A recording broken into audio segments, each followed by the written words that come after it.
எல்லாருக்கும் வணக்கம். இந்த வீடியோவில் சோபக்கிருது வருடம் மார்கழி மாதத்துக்கு உண்டான ராசி பலனை தான் பார்க்க போகிறோம். எல்லா மாதத்துக்கும் நாம் ராசி பலன் சொல்லிக்கிட்டே இருந்தாலும் கூட இந்த மார்கழி மாதத்துக்கு உண்டான ராசி பலன் அப்படிங்கிறத நிறைய பேர் எதிர்பார்த்து காத்துக்கிட்டு இருப்பாங்க. ஏன்னா முக்கியமான கிரக பயிற்சிகள் அப்படிங்கிறது இந்த மாதத்தில் இருக்குது. அதனால் இந்த மார்கழியில் வரக்கூடிய பயிற்சி நமக்கு எப்படி இருக்க போகுது, இந்த மார்கழி எப்படி இருக்க போகுது அப்படின்னு பார்க்குறதுக்கு நிறைய பேர் ஆவலாக இருப்பாங்க. அதன்படி பார்த்தோம்னா கிரகங்களோட ராஜா சூரிய பகவான் மாத தொடக்கத்தில் குருவோட வீடான தனுசு ராசியில் இருக்கார். 17ஆம் தேதி அவர் மாறி மகர ராசிக்கு போகிறாரு. செவ்வாய் விருச்சிக ராசியில் தன்னோட சொந்த வீட்டிலே இருக்கார். 11ஆம் தேதி அன்னைக்கு அவர் குரு பகவானோட வீடான தனுசுக்கு போகிறாரு. புதன் விருச்சிகத்திலிருந்து 23ஆம் தேதி தனுசுக்கு போகிறாரு. சுக்கிர பகவான் தன்னோட சொந்த வீட்டில் ஆட்சி பெற்று துலா ராசியில் உட்காந்துருக்காரு. 9ஆம் தேதி அன்னைக்கு விருச்சிக ராசிக்கு போகிறாரு. முக்கியமான பயிற்சி அப்படின்னு பார்த்தோன்னா 2 இருக்குது இந்த மாதத்தில். அதாவது மேசராசியில் இருக்கக்கூடிய குரு பகவான் 4ஆம் தேதி வக்கர நிவர்த்தி அடைகிறாரு. அப்போ இவ்வளோ நாளாக பலம் இல்லாமல் வக்கரம் அடைஞ்சி கடந்த குருவுக்கு இப்போ பலம் கிடைச்சிருக்கு. அப்போ அவரோட பார்வையோட வீரியம் அப்படிங்கிறது இன்னும் அதிகமாக இருக்க போகுது. அப்படிங்கிறதால இந்த குருவோட வக்கர நிவர்த்தி அவசியமாக பார்க்கப்படணும். அதோட சனி பகவான் இந்த மாதத்தில் பயிற்சி ஆகிறாரு. 2.5 வருஷத்துக்கு ஒருக்க நடக்கக்கூடிய சனி பயிற்சி இந்த மார்கழி மாதம் 4ஆம் தேதி நடக்குது. மகர ராசியில் இருக்கிற சனி பகவான் கும்பராசிக்கு போய் ஆட்சி பெற்று உட்கார போகிறாரு. விஷப்பாம்பு ராகு மீன ராசிலையும் விஷமற்ற பாம்பு கேது கன்னி ராசிலையும் இருக்காங்க. இந்த கிரக அமைப்புகளை பொறுத்து உங்கள் ராசிக்கு என்ன பலன் கிடைக்க போகுது அப்படிங்கிறத பார்ப்போம். விருச்சிக ராசி நேயர்களே, உங்களுக்கு இந்த மார்கழி மாதம் எப்படி இருக்குது அப்படின்னு பார்த்தோன்னா, மார்கழி மாத கிரக நிலைகள் அப்படின்னு பார்த்தோன்னா, உங்களோட ராசி அதிபதியாக இருக்கக்கூடிய செவ்வாய் உங்களோட ராசியிலேயே பலத்தோட ஆட்சியில் உட்காந்துருக்காரு. அவரோட லாபாதிபதி புதன் ராசியில் இருக்கார். இதனால் தொட்ட காரியங்கள் எல்லாத்துலேயுமே வெற்றி கிடைக்கும். தொழில் வளர்ச்சி அப்படின்னு பார்த்தாலும் நல்லா தான் இருக்கும். பெருசாக பாதிக்காது. நிறைய புது ஒப்பந்தங்கள் கிடைக்கக்கூடிய வாய்ப்பு கூட இருக்குது. யாராவது ஒருத்தர் திடீர்னு ஒரு பெரிய ப்ராஜெக்டை கொண்டு வந்து உங்கள் கையில் கொடுத்து இதை நீங்கள் முடிச்சு கொடுங்க அப்படிங்கிற மாதிரி கேட்கக்கூடிய வாய்ப்பு இருக்குது. இதனால் அதை வச்சு 10 ரூபா காசு போனோம் அப்படிங்கிறதும் சம்பாரிச்சிக்கலாம்.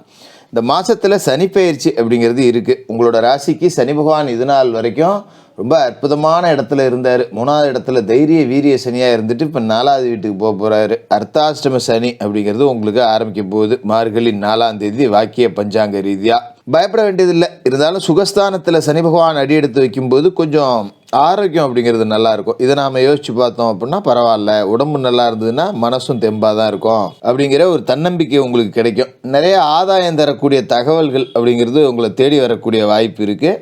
சில பேர் வாகனம் வாங்கி மகிழக்கூடிய வாய்ப்பும் இருக்குது. அப்போ வாகன யோகத்தை சனி பகவான் கொடுத்துருவார். ரொம்ப அற்புதமான ஒரு நேரம் அப்படின்னு சொல்லலாம். அதே நேரத்தில் அர்த்தாஷ்டம சனி அப்படிங்கிறது அஷ்டம சனி அப்படிங்கிறதுல பாதி, அதையும் நாம் மறந்துடக்கூடாது. சில பலன்கள் அப்படிங்கிறது பார்த்திங்கன்னா சாதாரணமாக கிடைக்க வேண்டியது கூட கடுமையான போராட்டத்துக்கு பிறகு தான் கிடைக்கும். மற்றவன் ஒரு 6 மணி நேரத்தில் முடிக்கிற வேலையை நாம் 2 நாள் எடுத்துக்கிட்டு செய்கிற மாதிரி இருக்கும். ஒன்று செய்ய போனோம்னா அதில் ஒரு தடங்கள் வரும். ஒட்டிகிரட்டி வேலைன்னு சொல்லுவாங்கள்ல, அது மாதிரி தான் இருக்கும். அப்போ சனி பகவான் வழிபாடு அப்படிங்கிறது தான் நமக்கு கொஞ்சம் இடைஞ்சல்கள் அப்படிங்கிறத நீக்கிறதா இருக்கும். அதோட உங்களோட ராசிக்கு மார்கழி 9ஆம் தேதி வராரு சுக்கிர பகவான். ராசிக்கு 7க்கும் 12க்கும் அதிபதியான சுக்கிரன் உங்கள் ராசிக்கு வராரு. அப்படிங்கும்போது திருமண கனவுகள் அப்படிங்கிறது நனவாகும். ரொம்ப நாளாக வரன் அமையாமல் இருக்கக்கூடிய விருச்சிக ராசிக்காரர்களுக்கெல்லாம் வரன் அமையக்கூடிய வாய்ப்பு அப்படிங்கிறது இருக்குது. அதுமாரி பொருளாதார நிலை அப்படிங்கிறது நல்லபடியாக இருக்கும். எந்த ஒரு காரியத்தை எடுத்தாலும் தயக்கம் பயம் இதெல்லாம் இல்லாமல் சரி எது வந்தாலும் பார்த்துக்குவோம் அப்படிங்கிற ஒரு துணிச்சலோடைய தான் காரியத்தை ஆரம்பிங்க. இதுமாரி கலைத்துறையில் ஆர்வம் அப்படிங்கிறது கொஞ்சம் கூடுதலாக இருக்கும். கடன் பிரச்சனைகளை தீர்க்கறதுக்கு ஏதாவது முயற்சிகள் செய்யணும். இப்படியே இருந்தால் பத்தாது, வேறு ஏதாவது செய்யணும்.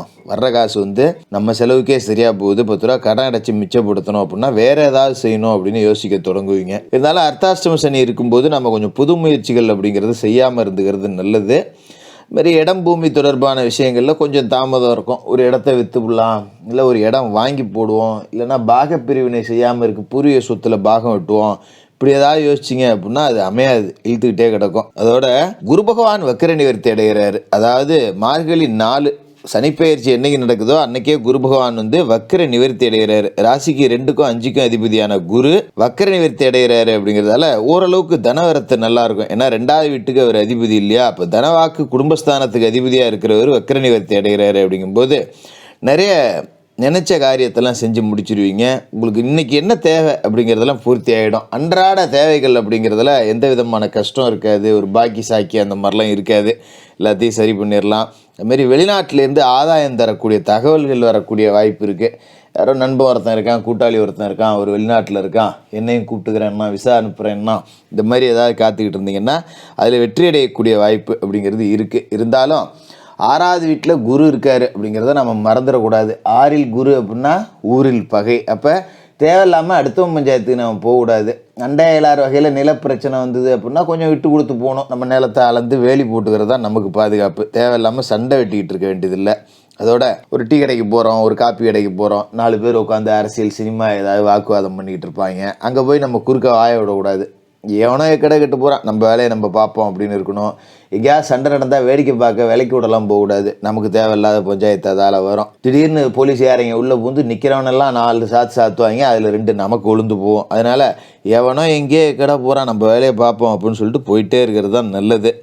அதோட தனுசு ராசியான உங்களோட ராசிக்கு தனஸ்தானத்தில் ராசி அதிபதி செவ்வாய் மார்கழி 11ஆம் தேதி பயிற்சி ஆகிறாரு. தனஸ்தானத்துக்கு ராசி அதிபதி போகிறாரு அப்படின்னா இப்போ பணம் கொலிக்க போகுது அப்படின்னு அர்த்தம். எதிர்பார்த்த காரியங்கள் எல்லாமே நடக்கும். பங்குச்சந்தையில் லாபம் அடையலாம். புது தொழில் தொடங்க திட்டங்கள் அப்படிங்கிறது நிறைவேறும்.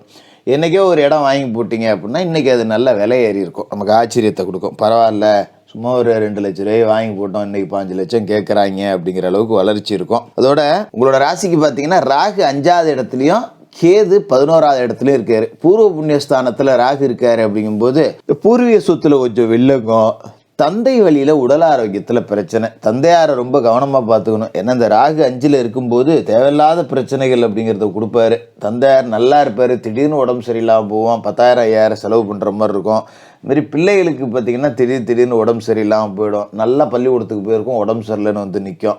அப்போ நம்ம 1000 2000 அதுமாரி விரைய செலவு பண்ணுற மாதிரி இருக்கும். ஆனால் லாபஸ்தானத்தில் கேது இருக்கார் அப்படிங்கிறதால இங்கிட்டு போச்சு அப்படின்னாலும் இங்கிட்டு வந்துடும். வரவும் செலவும் சமமாகிற அளவுக்கு இந்த சர்ப்ப கிரகங்கள் வந்து நடத்தை அப்படிங்கிறது இருக்கும். ஒன்று இழுக்கும், ஒன்று கொடுக்கும், ஒன்று கெடுக்கும், ஒன்று இழுக்கும் அப்படிங்கிற மாதிரி தான் ஓடும். மார்கழி 23 தனுசு ராசிக்கு புதன் போகிறாரு. ராசிக்கு அஷ்டமலாபாதிபதியான புதன் சூரியனோடு சேர்ந்துக்கிட்டு புத ஆதித்ய யோகத்தை கொடுக்குறாரு. அப்போ கல்வி தொடர்பாக எடுத்த முயற்சிகளில் வெற்றி. இப்போ சரியாக படிக்காத பிள்ளைங்க கூட பார்த்திங்கன்னா கொஞ்சம் நல்லா படிக்கும். பள்ளிக்கூடத்து பக்கம் போனோம்னா கூப்பிட்டு சொல்லுவாங்க, பரவாயில்ல இப்போ கொஞ்சம் நல்லா முன்னுக்கு வந்திருக்கான், இப்படியே அவனை பிடிங்க அப்படின்னு ஒரு ஆசிரியர்களே கூப்பிட்டு நம்மளை பாராட்டக்கூடிய அளவுக்கு கல்வி கேள்வியில் பசங்க நல்லா வந்துடுவாங்க. அதோட உத்தியோகம் அப்படின்னு பார்த்தீங்கன்னு வச்சிங்களேன், தொழில் வியாபாரத்தில் இருக்கிறவங்களுக்கு இம்மாதத்தில் 9ஆம் தேதிக்கு பிறகு கொஞ்சம் கவனமாக இருக்கணும். நம்ம வந்து கொஞ்சம் முதலீடு போடுறதை தவிர்த்துடணும். கடன் வாங்கி முதல் போடுறது இந்த வேலைலாம் வச்சே கூடாது. ஏன்னா அர்த்தாஷ்டம சனியும் வருது அப்படிங்கும்போது கூடுதல் கவனம். உத்தியோகத்தில் இருக்கிறவங்களும் பார்த்திங்கன்னா கொஞ்சம் அலைச்சல் அதிகமாக இருக்கும். தேவையில்லாத அங்கே இங்கே போகணும், நம்மளை ஒன்று கிடக்க ஒன்று இழுத்து அடிப்பாங்க. பெரிய அலைச்சலுக்கு தகுந்த பாக்கியம் கிடைக்குமா அப்படின்னா ஒன்றும் இருக்காது. எப்பவும் போல் வாங்குகிற சம்பளம் தான். அப்போ பேசாமல் நான் ஆஃபீஸ்லேயே உட்காந்துருப்பேனேடா அப்படிங்கிற மாதிரி இருக்கும். அதுமாரி மார்கழி மாதம் 11ஆம் தேதி காலையில் 9:57 மணிலேருந்து மார்கழி மாதம் 13ஆம் தேதி மாலை 6:37 மணி வரைக்கும் சந்திராஷ்டமம்.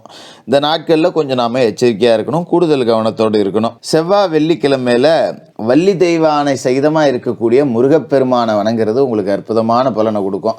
6ல் குரு இருக்கார். வியாழக்கிழமையில் குரு பகவானுக்கு நெய் தீபம் ஏற்றணும். அர்த்தாஷ்டமத்துக்கு சனி வராரு. சனிக்கிழமையில் சனி பகவானுக்கு எள் தீபம் ஏற்றணும். மாற்றுத்திறனாளிகளுக்கும் ஏலபால மாணவர்களுக்கும் உங்களால் முடிஞ்ச உதவி செய்யணும். இதை செஞ்சிட்டாலே இந்த மார்கழி மாதம் அப்படிங்கிறது நல்லாயிருக்கும். விருச்சிக ராசிக்காரர்களுக்கு வாழ்த்துக்கள்.